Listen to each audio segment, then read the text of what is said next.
T-Dog, J-Boy, and me, I'm Lugs. Our pride and joy is pumping our mugs.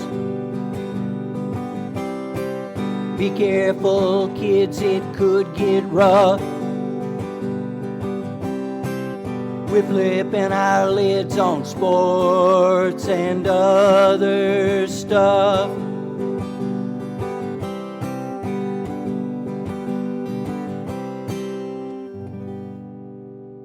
Welcome to Sport Weasel Central. I'm Lugs. I'm J-Boy. And I'm T-Dog. Yes, sir. This is Sports and Other Stuff, where sometimes you feel like a nut and sometimes you don't. All right, here's what we have on this episode. NFC West preview. The NBA Finals continue. Sports of Yesteryear, and a new feature. It goes like this. What's going on with name, image, and likeness? But first tonight, we'll start with the NFC West preview. In 2020, it went like this. Seahawks were 12-4, Rams 10-6, Cardinals 8-8, and the 49ers bringing up the rear at 6-10. T-Dog, what do you want to talk about with the NFC West? All right. I'm not going to say you all agree with me, but I'll start from the bottom and go to the top. I have first off, I just want to say real quick, I think you can make a case this is the most interesting division besides the AFC East in all of NFL football. I think there's all of them are compelling in some way, shape, or form. Agree. But I think the Cards are the weakest team. But before we talk about their weakness, we'll talk about their strength. I think it is Kyler Murray. In the 2 years he's been in the NFL, he's completed 65% of his passes. He's run for over 1,300 yards rushing and 15 rushing touchdowns in the 2 years he's been in the league.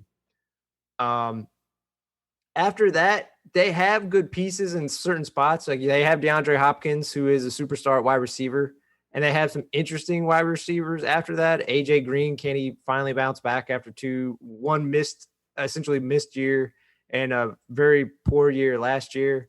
And obviously we got Rondale Moore out of Purdue, who looks like he can be exceptional. But I just think when you look at it, they have like Chandler Jones, who is an excellent pass rusher. But I will say, I think their weakness is their D-line. JJ Watt, I know they paid him a lot of money, but I think it caused a lot of strife because Chandler Jones, who's been a better player the last few years, now he's kind of wanting to get paid, and probably because he's a better player than JJ Watt at this point. And I think JJ Watt can still play, but his ability to get homes dropped off, he's only averaged 5 sacks each of the last 2 years. So I have a prediction for them being 8-9. Lugs, your thoughts on that?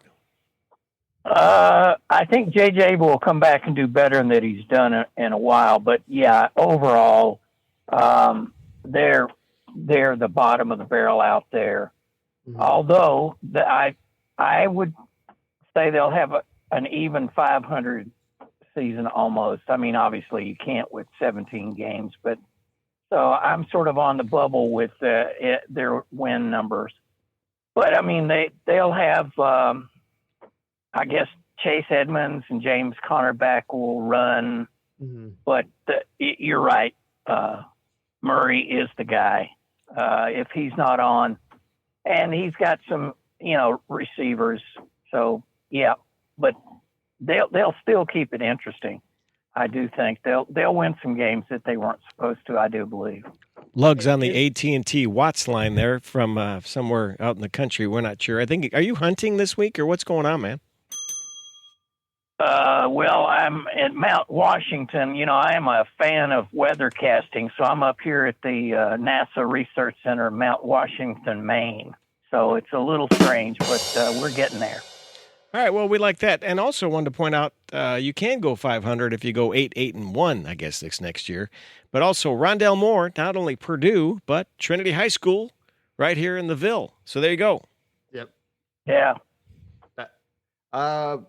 I like kind of like what it sounded like what Lugs was saying. I think the Cards are a talented team. If they were in a weaker division like the NFC East, obviously they'd have a real shot at the playoffs. I just think their division's so tough that I know 8-9 is not a great record, but if you look at the teams that have to play 6 at least 6 games against, I mean, there's nothing they can do about that. So, moving on. I know they won the division last year, but I have the Seahawks as the 3rd team. Whoa. Russell Wilson is easily their strength. Yet again, a quarterback, I know, but you can't look around other parts of the team and say it is. He's been an Iron Man. He has not missed a game. He's a 7-time Pro Bowler. And in all the years he's been in the league since 2012, he's only missed the playoffs once, I believe in 2017. So to say he's not the strength, to say anything else is a strength would be a complete lie and just fabrication, trying to make a stupid hot take. The weakness is easy. And this is a theme of this division on some level, besides the Rams. Their weakness, their corners. No disrespect to Akilo Witherspoon and DJ Reed Jr., but those are your starting corners. You're going to give up a decent amount of yardage and I think touchdowns based on having those be your 1 and 2 corners. For teams in this division that have like Cooper Kupp and DeAndre Hopkins and Robert Woods and Deebo Samuels and Ayuk, they're going to give up a lot of points. So like Russell Wilson's going to have to air it out. I actually have, again, kind of like the Cardinals, I have their prediction being 9-8. They're 1 game above 500.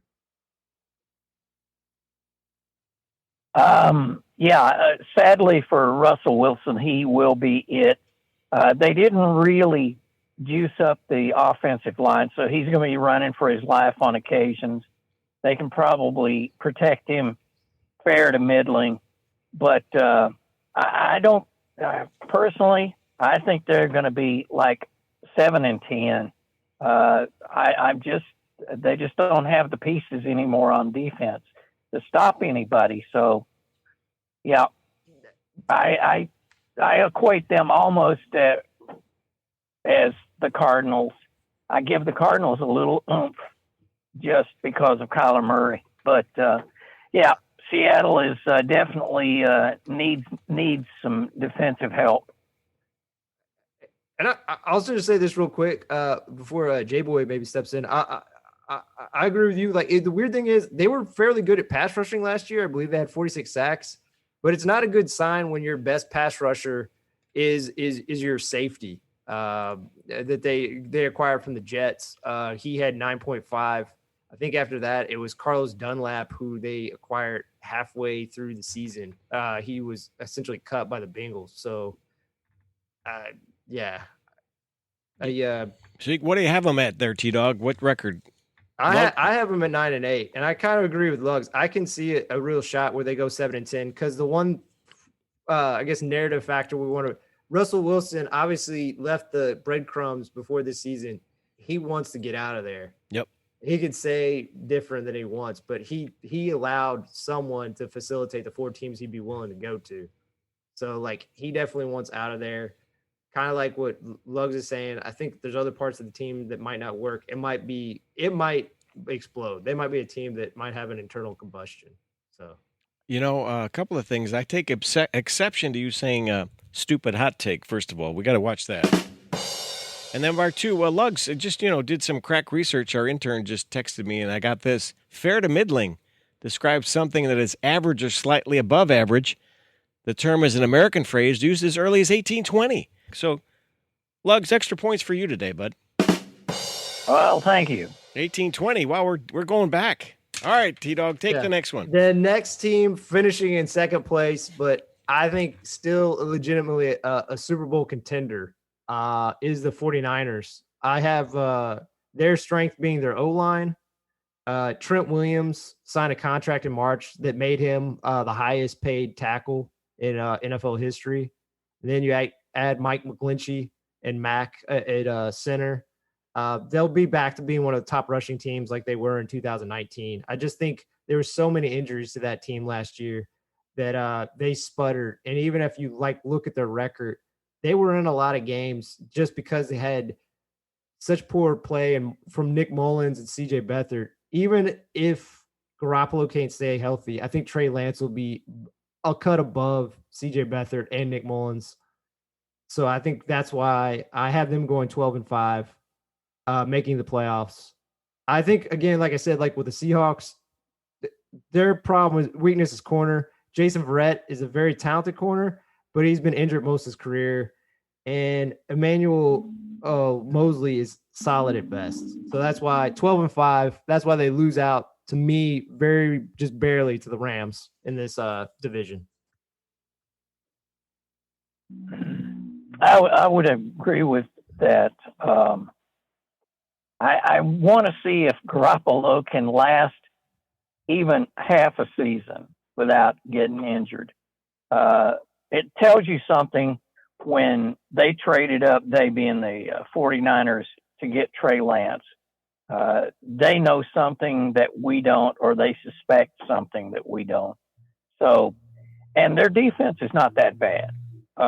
They've got some folks, they've got some horses. And so I would agree with you. 12-5 sounds reasonable for them.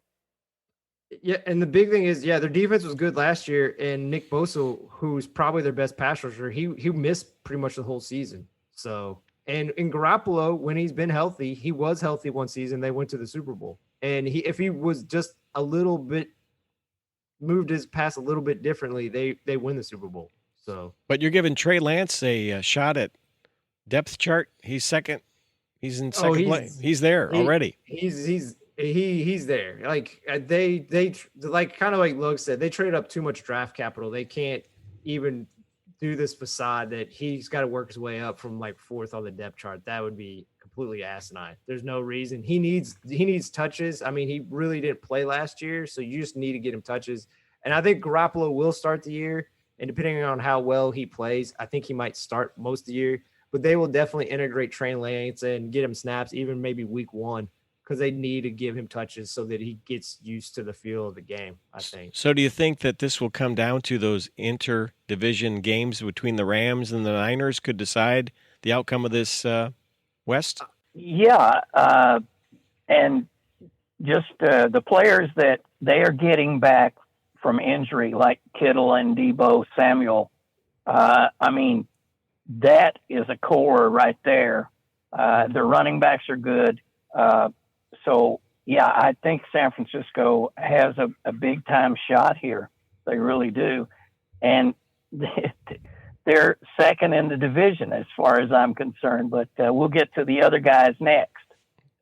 Go. Yeah, I think there is a case that the 49ers can win. I just look at the Rams. Mainly it comes down to, even though he's not their strength, I think Matthew Stafford, with all the other talent on the Rams, elevates them to being the team to beat in the NFC West. I think their strength is the pass rush.